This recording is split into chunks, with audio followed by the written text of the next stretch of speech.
Nosso estudo será coordenado hoje pelo amigo Vicente Cardoso e também pela nossa amiga Mara Regina. Quem quiser fazer perguntas pode levantar a mão que providenciaremos papel e caneta. Hoje o nosso estudo é o livro O Evangelho segundo o Espiritismo. Para você que trouxe o livro para acompanhar, a página 235, o capítulo é o 27. Hoje estudaremos os itens 18 e 19. Da prece pelos mortos e pelos espíritos sofredores.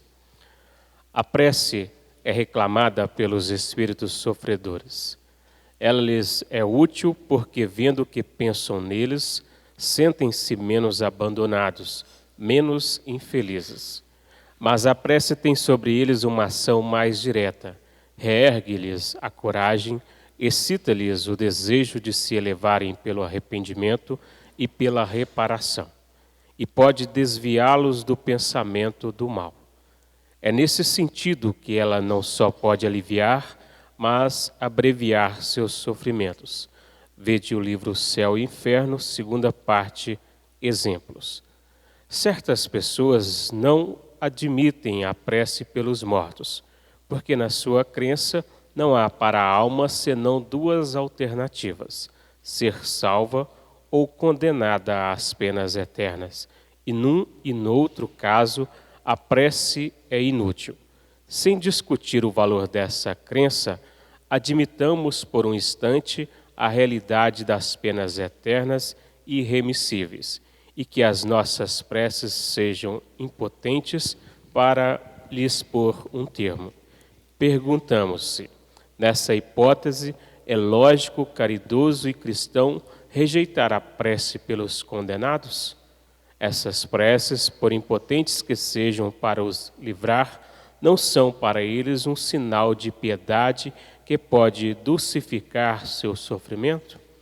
Sobre a terra, quando o homem é condenado perpetuamente, no caso mesmo que ele não tenha nenhuma esperança de obter graça, é proibido a uma pessoa caridosa ir sustentar suas correntes para lhe aliviar o peso? Quando alguém está atacado de um mal incurável, porque não oferece nenhuma esperança de cura, é preciso abandoná-lo sem nenhum alívio? Imaginai que entre os condenados pode-se encontrar uma pessoa que vos foi cara, um amigo, talvez um pai, uma mãe ou um filho, e porque segundo vós não poderá esperar sua graça, lhe recusaríeis um copo de água para estancar-lhe a sede? Um bálsamo para secar-lhe as feridas? Não faríeis por ele o que faríeis por um prisioneiro? Não lhe daríeis um testemunho de amor, uma consolação? Não, isso não seria cristão. Uma crença que resseca o coração não pode se aliviar com a de um Deus que coloca em primeiro lugar entre os deveres o amor ao próximo. A não eternidade das penas não implica a negação de uma penalidade temporária, porque Deus, na sua justiça, não pode confundir o bem e o mal. Ora, negar, nesse caso, a eficácia da prece seria negar a eficácia da consolação, do encorajamento e dos bons conselhos. Seria negar a força que se aure na assistência moral daqueles que nos querem bem. Para o esclarecimento, Vicente e Mara Regina. Muito boa noite para todos vocês, presentes fisicamente aqui nesta casa. Sejam todos muito bem-vindos a esse momento de estudo do Evangelho de Jesus. Aos nossos amigos internautas, as nossas boas-vindas a este canal, dessa sala virtual de estudos. Que sejam todos vocês muito bem-vindos, que possamos criar entre nós aqui um clima de afeição, de carinho, fraterno, e que vocês sintam à vontade. Se alguém desejar formular alguma questão, alguma pergunta, é só verificar que ao lado de vocês tem 4 pessoas auxiliares para levar até vocês o papel, a caneta, e vocês formular as suas dúvidas pertinentes ao assunto da noite de hoje. Desejamos assim a todos vocês uma feliz reunião nessa noite. E recebemos nessa noite a nossa amiga Mara, uma grande amiga do movimento espírita de Divinópolis. Mara, seja bem-vinda a essa casa. A Mara já é uma militante espírita de muitos anos e já prestou um grande benefício ao movimento espírita em Divinópolis. De volta a Divinópolis, a Mara está em parceria conosco nessa casa, na tentativa realmente de se adaptar e ser mais um componente trabalhador dessa casa. Então, Mara, seja muito bem-vinda. E a Mara vai trazer para nós nessa noite a dissertação dessa passagem da prece pelos mortos e pelos espíritos sofredores. Mara, fica à vontade.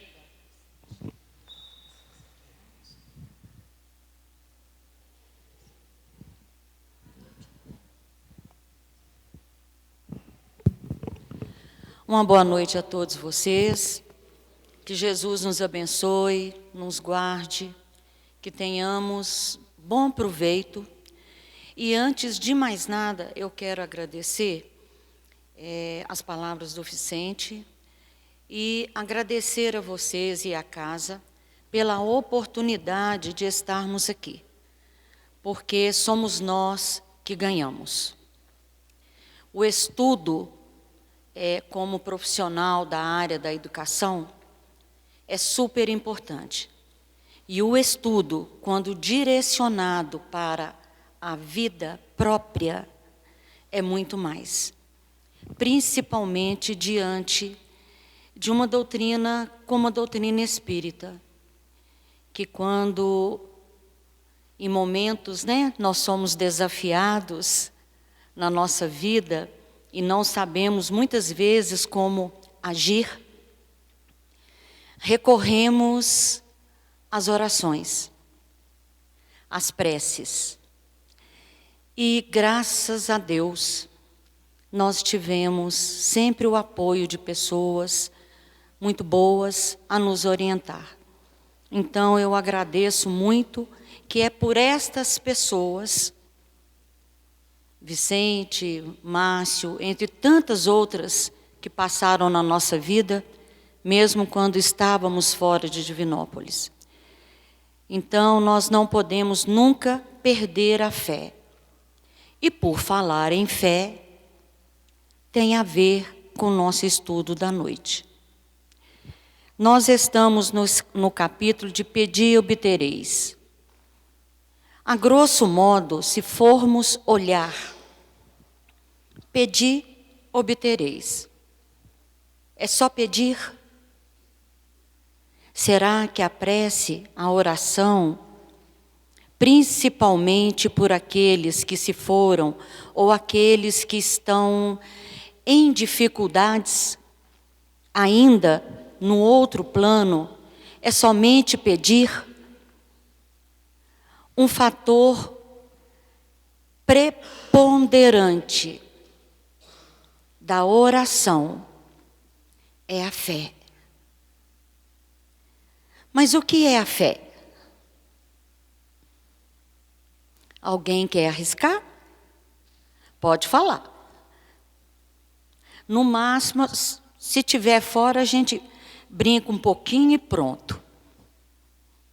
Alguém quer arriscar uma palavra do que é a fé? Ninguém? Sim.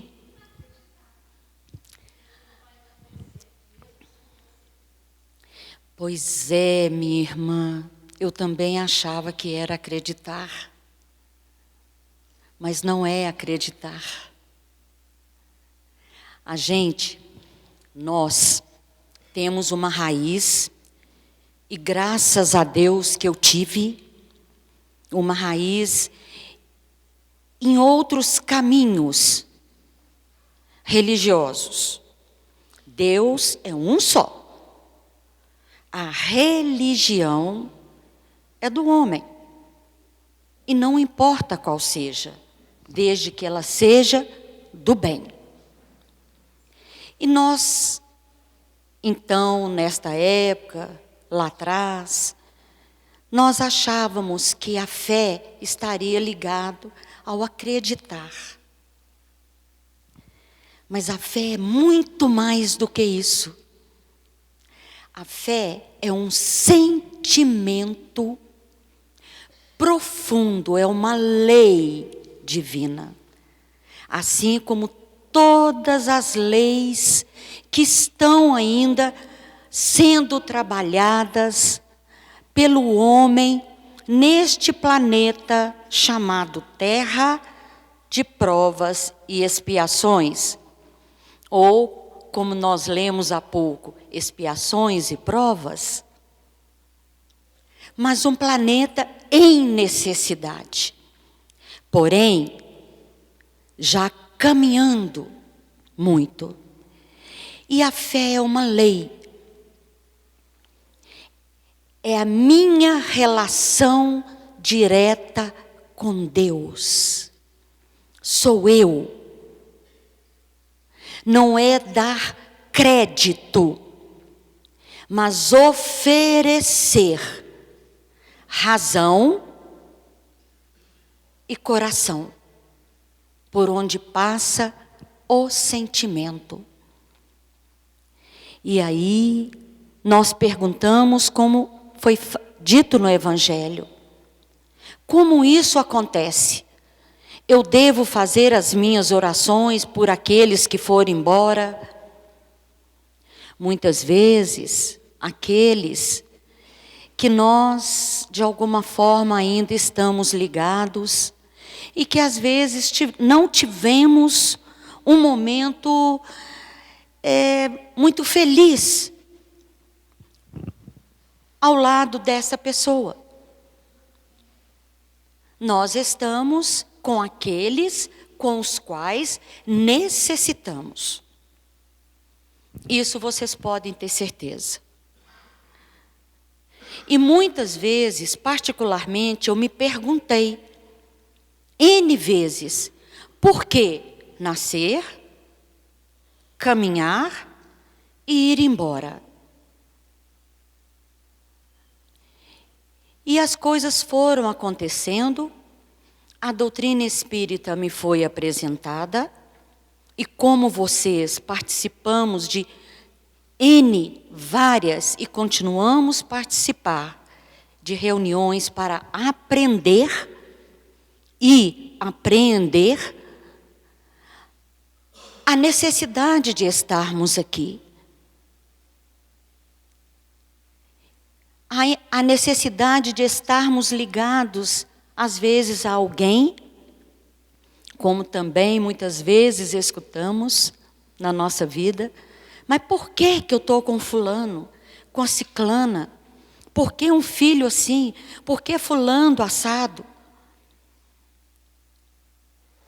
Deus não faz nada errado fora da época. Basta dizer das leis que nós estamos aí divinas. Do tempo, as leis sendo descobertas, desafiando o tempo, o homem, as leis de Newton, trazendo para nós elementos para que nós entendêssemos e entendamos o que é estar aqui. Então, uma oração não é só pedir. Não é só ajoelhar.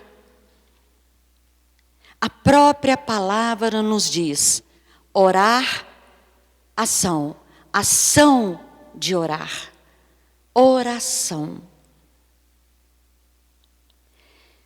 Então, por que negar, como o Evangelho nos trouxe aqui, a oração por aqueles que se foram? Quantos se foram em amargura? Quantos se despediram desta terra de forma difícil, sem um aconchego do lar, ou daqueles que estamos ligados. E muitas vezes nós escutamos, conversando com algumas pessoas dentro das áreas que a gente estava, dentro das casas pelas quais nós passamos, o que eu faço? Eu não dou conta de fazer oração para o fulano, para a pessoa que se foi. Fui muito magoada, fui muito magoado, porque é de ambos os lados. E nós precisamos entender que nós temos que buscar o porquê estamos aqui. Para que estamos aqui? O que fazer para estarmos bem diante dessa lei que nós precisamos arregimentar. No final do Evangelho, Kardec nos passa vários tipos de orações. Não é só por essa que nós temos aqui, pelos sofredores, pelos mortos, não importa quem seja. Quando nós entendemos que nós somos responsáveis por nós, quando nós realmente entendemos que o que eu quero, eu preciso de agir, não é só pedir e esperar, mas fazer acontecer pela vontade, pelo querer. Eu vou àquela casa de orações, eu vou pedir, porque eu estou precisando. Vim, pedi, saí e não volto mais. É necessário termos a transformação, porque a lei de Deus é uma lei imutável. Por mais que reflitamos na condição daquele que foi embora, nas suas dificuldades, é claro que cada um vai receber de acordo com o que plantou. Foi Jesus que nos disse, falando sobre a lei divina, a lei do Pai dele, do nosso Pai. É óbvio. Então, esse companheiro ou companheira, na condição que estiver, é merecedor da nossa atenção. Mas nós precisamos dar crédito a esse sentimento, a essa lei que nós trazemos dentro de nós. Nós conseguimos mudar as leis divinas? Elas são inatas em nós. Elas são inatas em nós. E nós sabemos disso? O que nos falta para que nós consigamos? É nosso direito. Nós podemos pedir, sim. Mas não é pedir por pedir. É saber que eu tenho direito. Por quê? Porque eu estou fazendo por onde? Ninguém semeia tomate e colhe alface. Eu preciso prestar a esta lei divina o serviço que ela espera de nós. É fácil? É fácil, gente? Não, não é fácil. Por quê? Primeiro, estamos num mundo de felicidade plena ou de felicidade mais ou menos? A nossa felicidade ainda é exterior. Muitas vezes a gente vê, a gente escuta, já passamos por isto, de pensar que é o ter que me faz mais feliz. E não é. Tanto aquele que está na sua dificuldade, como aquele que está, às vezes, numa mesa, gastando rios de dinheiro e serem infelizes. Então, a oração é um estado de alma. É um estado pleno de confiança em Deus. E não tem jeito de não ter confiança, gente. Observem a natureza. Observem a vocês. A perfeição que nós somos. Perfeição no sentido físico. A capacidade de pensar. O quanto que se tem que se descobrir nesse instrumento chamado cérebro. Quanto mais a ciência, os estudiosos avançam, mais eles descobrem a potencialidade que nós somos. E a gente entende isso? Ou nós estamos vivendo o dia a dia, levantou, correu, foi para casa, dormiu, trabalhou. A gente precisa parar. O estado de oração é um estado onde estivermos. Não tem necessidade de ser só numa casa religiosa. Ela pode ser feita no ônibus, na rua, não importa onde. Eu posso entrar em sintonia com o mais alto, onde eu estiver. Já passou, gente. A gente empolga, sabe?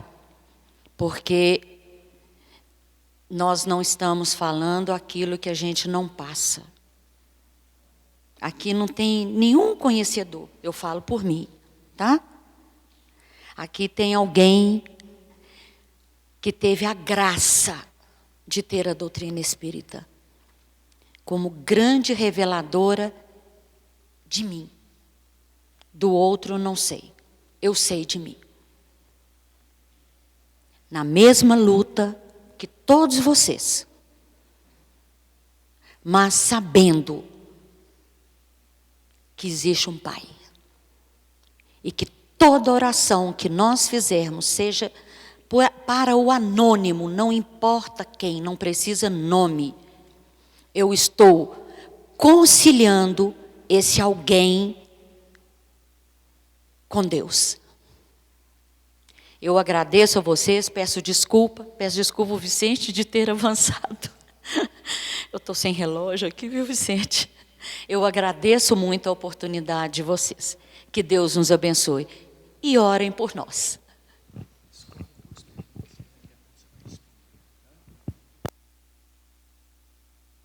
Dando cumprimentação à fala da Mara, na semana passada nós nos encontrávamos aqui na quarta-feira, quando nós abordamos a questão das preces inteligíveis. E nós comentamos com vocês da importância de que as nossas preces tenham realmente um significado maior pelo entendimento, pela compreensão, para depois a concretização. Nós comentamos com vocês aqui 3 verbos importantes, que está inserido aqui no capítulo 27 do Evangelho segundo o Espiritismo, quando foi dito: pedi, se vos dará. Buscai, e achareis. Batei a porta, e se vos abrirá. Então, pedir, buscar e bater são 3 verbos. Verbo significa atitude, ação. Para que as nossas preces possam realmente ter a consistência material, possam nos trazer um resultado material, porque é sempre o que nós estamos esperando através das preces, é um resultado puramente material. Nós nunca estamos fazendo orações, preces, querendo um resultado puramente espiritual. Primeiro que as nossas necessidades fisiológicas, desse plano que nós nos encontramos, nos faz realmente entender que talvez eu rezando, orando, fazendo uma prece, quem sabe eu resolvo o problema do casamento, o problema financeiro, o problema do trabalho, as dificuldades do relacionamento interpessoal, conjugal, relacional na família. Eu sempre comento com vocês aqui, quando nós dirigimos o nosso pensamento a Deus, em rogativa a Ele, um favor da espiritualidade, não queiramos de imediato nada materialmente falando. Porque a materialidade do mundo espiritual é diferente da nossa. Eles não nos podem conceder nada materialmente.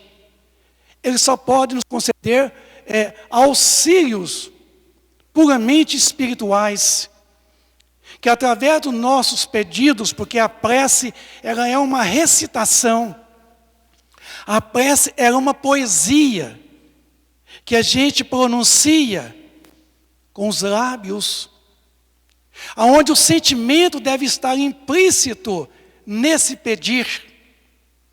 Mas, quando foi dito aqui, pedi e se vos dará, está devolvendo para nós. Quando eu peço, quem vai me dar? Eu mesmo. Se vos dará. Então a atitude é nossa. Comentou: buscai e achareis. Quem busca? Nós buscamos. Nós estamos buscando. Quem certamente achará? Nós. Batei, se vos abrir-se-á. Quem bate? Nós batemos. Quem abre a porta? Nós mesmos. Nós mesmos. Então, vejam vocês de que, para que as nossas preces formuladas através de toda uma poesia linda, de uma recitação, seja consolidada de uma forma puramente material, é preciso que eu tenha um entendimento e a compreensão desta. Ela tem que ser inteligente. Foi por isso que a Amara começou a falar da fé. E a fé somente é aquela que deve encarar a razão face a face em qualquer momento na humanidade. Então a fé não é puramente uma crença, fé é certeza. É certeza de que você pode obter aquilo que você está almejando. Portanto, que quando você formula um pedido, então é você mesmo, através da lei do trabalho, é que você vai buscar realmente essa materialização do seu pedido, de que você está almejando. Quando você pede a Deus mais dinheiro, mais poder financeiro, não vai funcionar. Se você pedir espiritualidade para encher as latas de mantimento da sua casa que está vazia, elas não vão encherem. Mas não vai mesmo. Porque somente através da lei do trabalho, que é uma lei natural deste mundo do qual nós pertencemos, e no planeta da qual nós estamos alojados, somente através do trabalho eu conseguirei as coisas puramente materiais. Mas se você pedir a Deus um sustento espiritual, o pão espiritual, o pão que realmente sustenta a alma, alimenta a alma, esta virá através de um bom conselho, através de uma boa orientação, de um fortalecimento, de aumentar mais a sua confiança nas suas próprias forças. Um grande amigo espiritual nosso, chamado Tiago, em suas cartas, ele dizia: prove sua fé sem obras, eu provarei a minha pelas minhas obras. Tiago, então, nos mostra que a nossa fé é justamente atitude, é ação.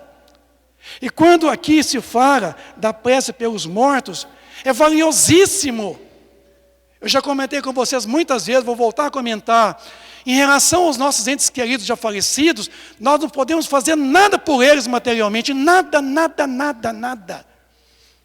Uma coisa é certa que nós podemos fazer por eles, é a prece, a oração, a vibração, o desejo do bem, o desejo de que eles se encontrem bem, que sejam felizes. É a única coisa que eu e todos vocês podem fazer pelos nossos entes queridos, pelos nossos familiares, parentes, amigos, em especial pelos nossos inimigos.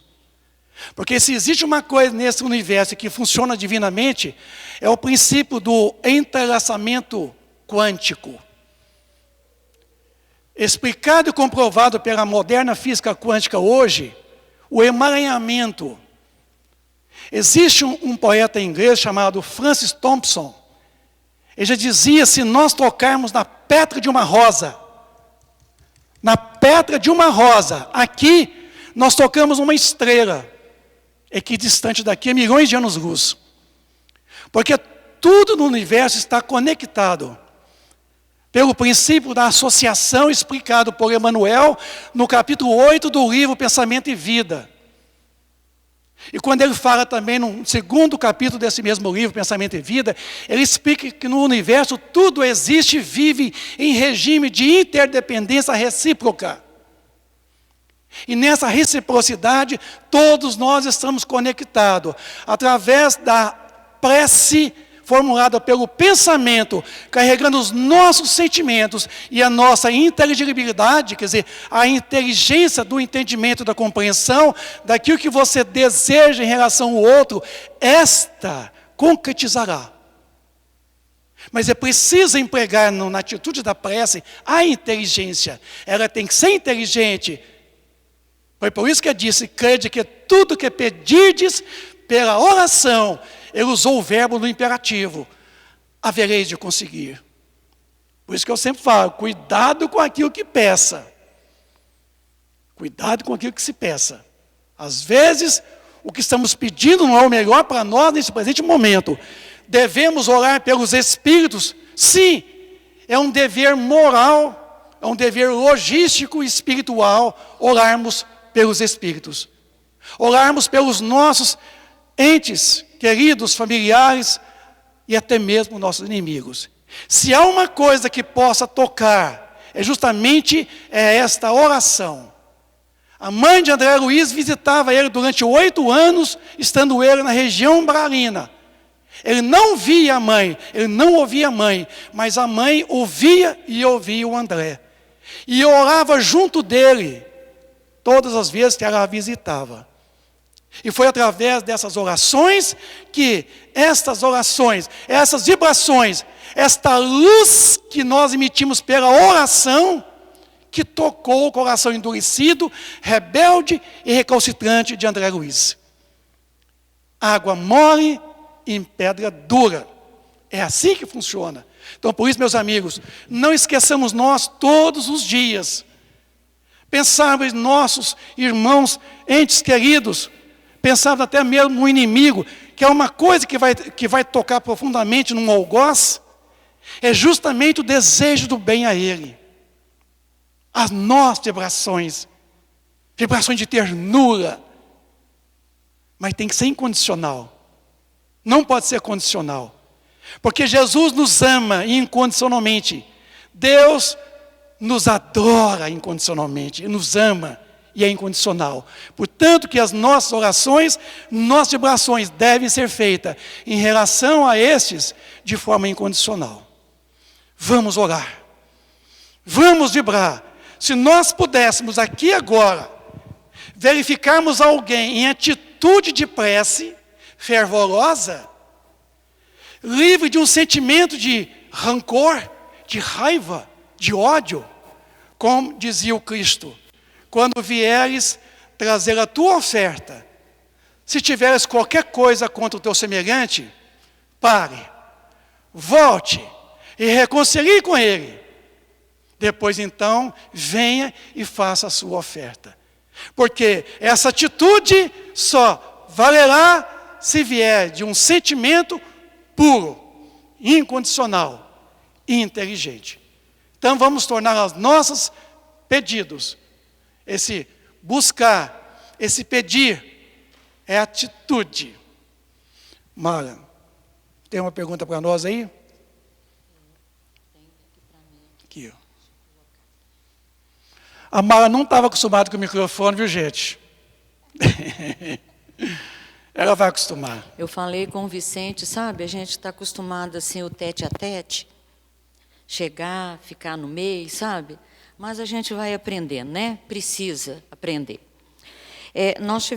Estamos com uma pergunta aqui, assim: como que a prece pode atingir um espírito desencarnado que se encontra numa completa perturbação espiritual? Desculpa. Gente, o Vicente já respondeu, não é? Nós já falamos a respeito.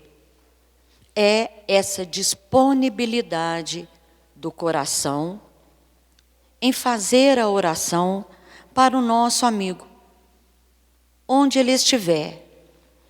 E nós estávamos lendo aqui, no Evangelho, somente uma frase, um pedacinho aqui dizendo: olha, o homem é constantemente o árbitro de sua própria sorte, podendo abreviar seu suplício ou prolongá-lo indefinidamente.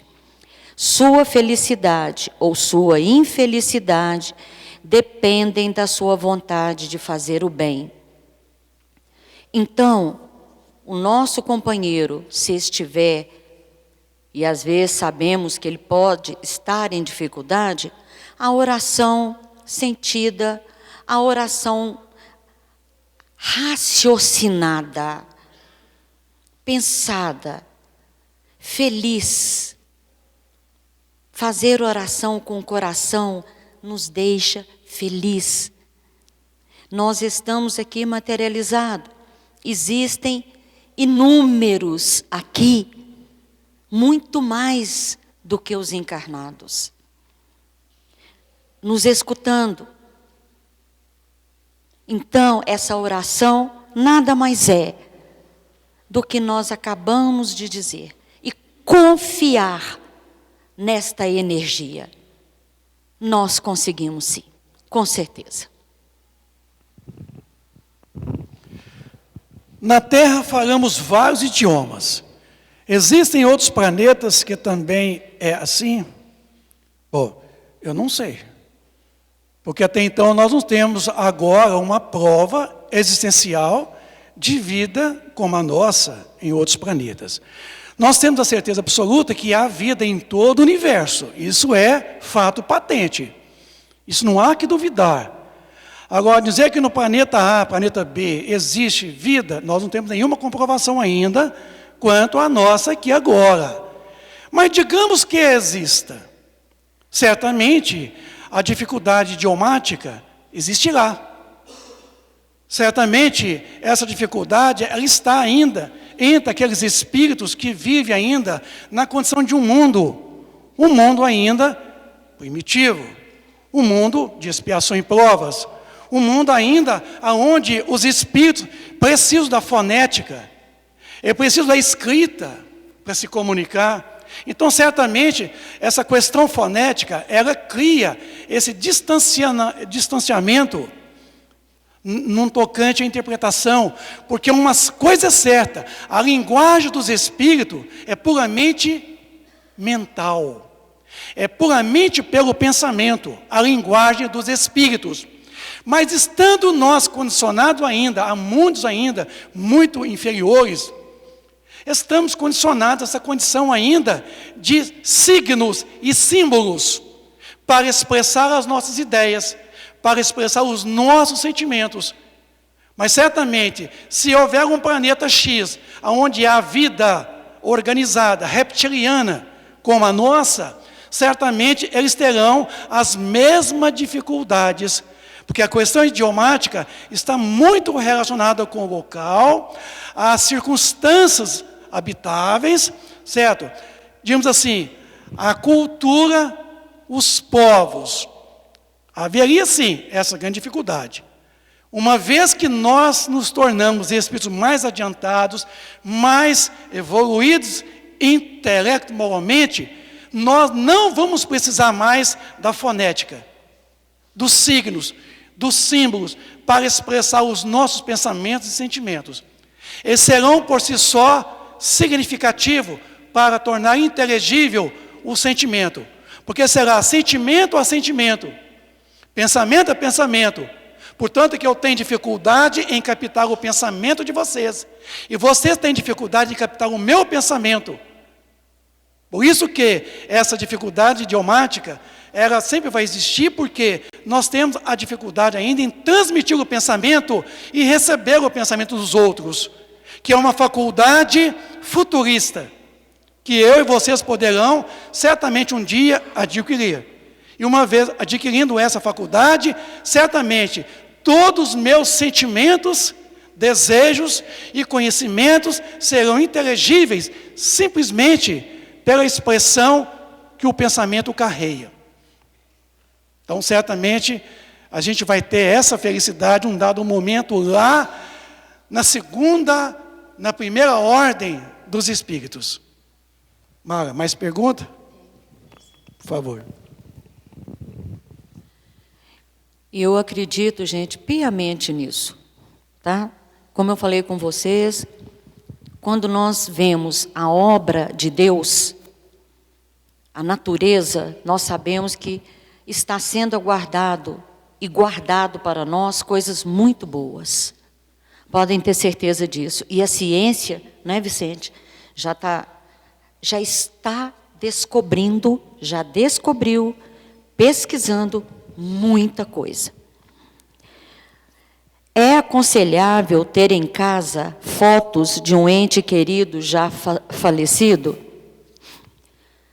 Olha, eu tenho a foto de minha mãe, meu pai, de pessoas na minha casa. É a minha sintonia. É a questão do bom senso. Não é o apego. Se eu tiver apego de incomodar, chegar a incomodar aquele que já se foi, então seria melhor não. Agora, o que é que uma foto vai fazer diferente? Para mim, tenho certeza, doutrina espírita, Vicente nos ajuda nisso aí, esclarecer se tiver algo mais, absolutamente. A gente guarda com carinho, nós temos uma herança, né? Meus pais me deram a oportunidade da vida de estar aqui, de vir a essa terra, tentar sair um pouco dela melhor, de nos ter ensinado, educado, oportunizado tantas coisas na vida. Então é só de agradecimento. Em absolutamente eu não vejo nada demais.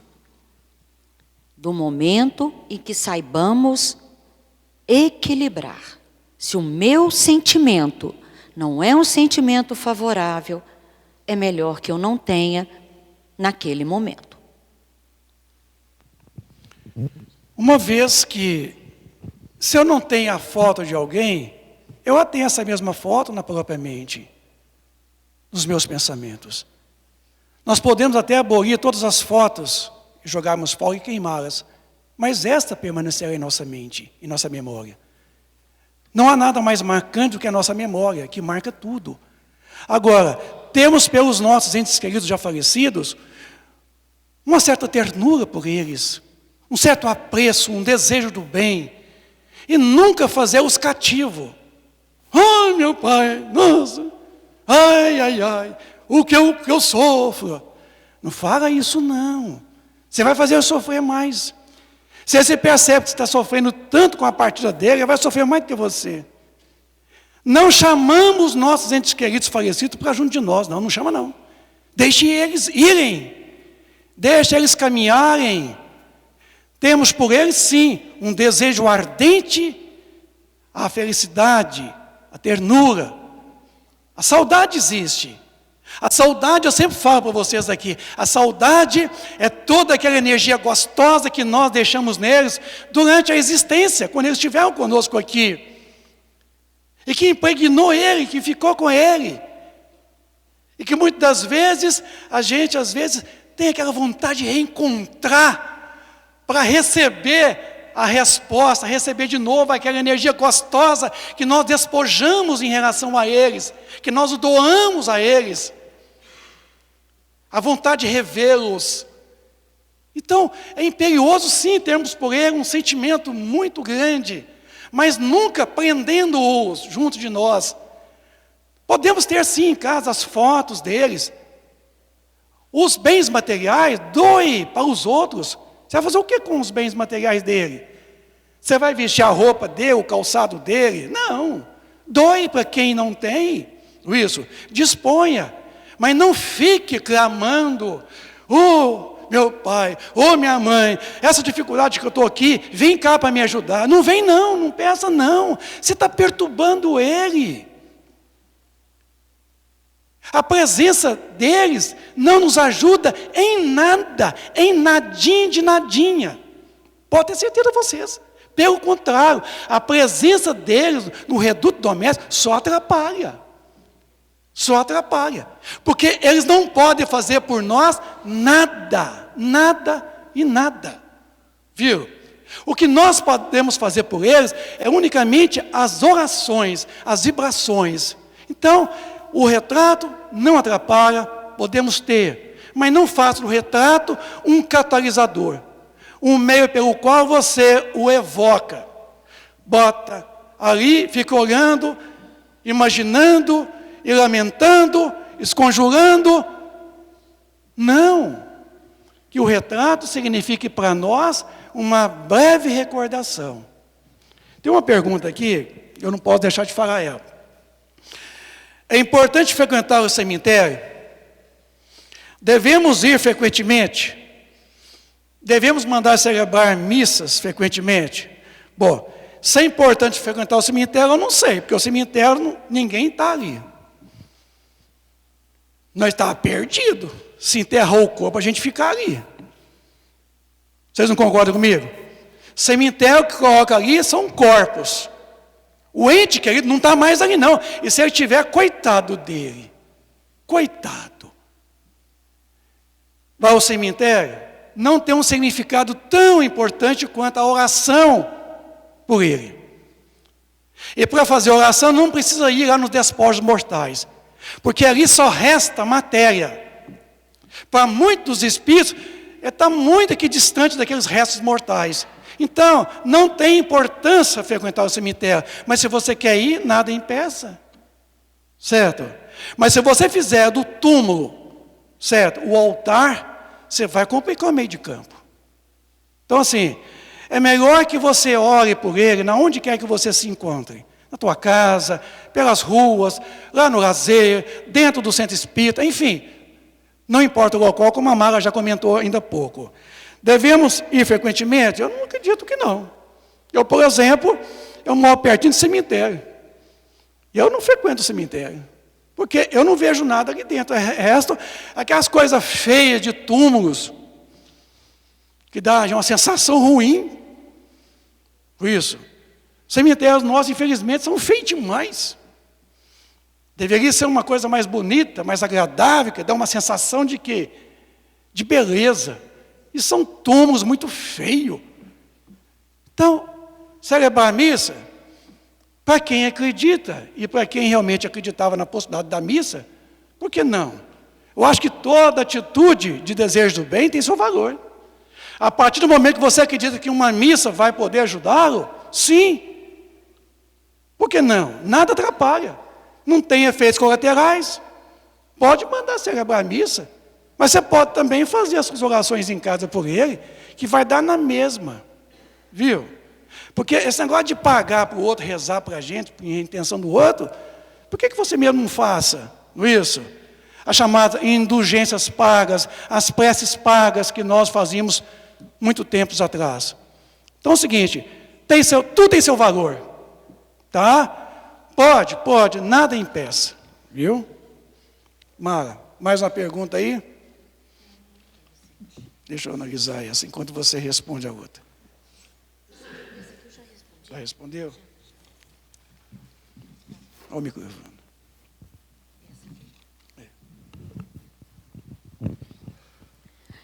No meu trabalho tem uma pessoa que joga água na mercadoria que eu vendo. É de propósito. Então, é certo que já fiz isso em outra vida com outras pessoas? Ô, gente, não. Isso, no mínimo, é uma falta de respeito. Não é porque alguém está fazendo comigo que eu tenha feito em outras vidas com as pessoas. Né? Aí, nesse caso aqui, é uma conversa, né, de um tete-a-tete com respeito, logicamente, né, e saber o que está acontecendo, porque falta de respeito, falta de educação, falta de Jesus, de entender que onde nós estamos representando Deus. Como? Nas nossas atitudes, coordenadas, educadas, respeitosas, independente do que eu recebi em outra vida ou não, ou do que o outro, eu vou fazer com alguém. Não. Absolutamente. Se algo está acontecendo deste jeito, nada que uma boa conversa realmente educada, como dissemos, clara, e saber o porquê. Quem toma uma atitude dessa tem algo sério a responder por isso. Ok? Bom, a gente tem mania de ligar tudo à vida passada, né? A gente tem a mania, assim, de achar que nós estamos aqui para poder pagar. Nós não estamos aqui para pagar nada. Eu não devo nada. Uma coisa é certa, entre mim e Deus. Entre Deus e mim. Então, essa ideia, nós estamos aqui para poder pagar o que eu fiz no outro passado. Nossa, mãe, essa proposta não é espírita. Se alguém cogita para vocês que nós estamos aqui pagando, esse conceito não é espírita. A doutrina espírita nos coloca que nós estamos aqui em processo provacional, reparador, oportunidades de reabilitarmos-nos. São reabilitações, reeducação pela reencarnação. Nós estamos aqui para realmente reaprendermos. Na pergunta 258, 59 do Livro dos Espíritos, colocou que quando nós reencarnamos, nós não escolhemos as provas. Nós escolhemos a natureza das provas. É diferente escolher a natureza das provas. Estando nós aqui num mundo onde as vicissitudes da própria existência corporal, que são contingências do processo do planeta, do mundo que nos aloja, que aloja o nosso mundo, nós somos então suscetíveis de passarmos pelas circunstâncias, o local, o momento, as pessoas. E assim nós cedemos a esta ou aquela. Mas a nossa presença aqui não é de pagar, é de poder fazer de novo. Mas fazer agora diferente como foi feito antes. Viu? Isso é a doutrina remissível das penas remissíveis. Quer dizer, penas reversíveis, que nós podemos reverter. Estamos aqui para reverter. Se nós não podemos aprender numa única existência, tenhamos mais uma, mais outra. Quantas se fizer necessárias. Aqui, quando peço uma prece para um espírito desencarnado, ele já reencarnou em outro corpo, com outro nome, essa oração será dirigida até ele? Muito boa pergunta. Por que não? Você não está dirigindo, não é para ele? Não é para o Mané, para Maria, não. Você está pedindo para a pessoa, o sujeito. O espírito não tem nome. E quando você se convencionou o nome, que eu estou pedindo para o João, exemplo. Mas o João já esteve na erraticidade, o João já passou pela reencarnação e se encontra reencarnado, num outro corpo. O espírito é o mesmo. Viu? Então, quando você dirige o pensamento a esse suposto João, que na outra existência ele tinha o nome de João, certo? E agora ele está num corpo feminino, ele chama Maria. O espírito é assexuado. O espírito não tem sexo. Viu? Ora, ele entra numa personalidade masculina ou uma personalidade feminina, vice-versa. Então, quando você dirige o pensamento a alguém, pedindo e vibrando em benefício dele, não importa se ele esteja desencarnado, se ele esteja encarnado. Portanto, que o valor da prece é tanto para aqueles que já fizeram a sua travessia para a condição espiritual, quanto aquele que ainda se encontra na própria existência corporal. Está entre nós. E se ele foi e já retornou, a prece tem o seu valor, a mesma coisa. Que o que vale aqui nesse sentido é justamente a atitude da intenção, certo? Em vibrar, em emitir energia em direção a ele. A ele. Não importa se ele já alternou de personalidade sexual, se está em outro corpo, se está no mundo espiritual, se está num umbral, se está numa colônia no nosso lar, numa colônia mais elevada, não importa. O que importa é que as nossas vibrações, elas se propagam indefinidamente. Indefinidamente. Creiam vocês. Se tem 3 coisas que nós não damos conta de reverter, chama-se a flecha, o pensamento e as oportunidades. Quando nós temos, agarramos. Que uma vez emitido o pensamento, não tem jeito. Ele se propaga infinitamente. Por isso que, aonde quer que essa pessoa se encontre, ela será tocada por essa energia emanada pelo pensamento de quem orou, de quem vibrou.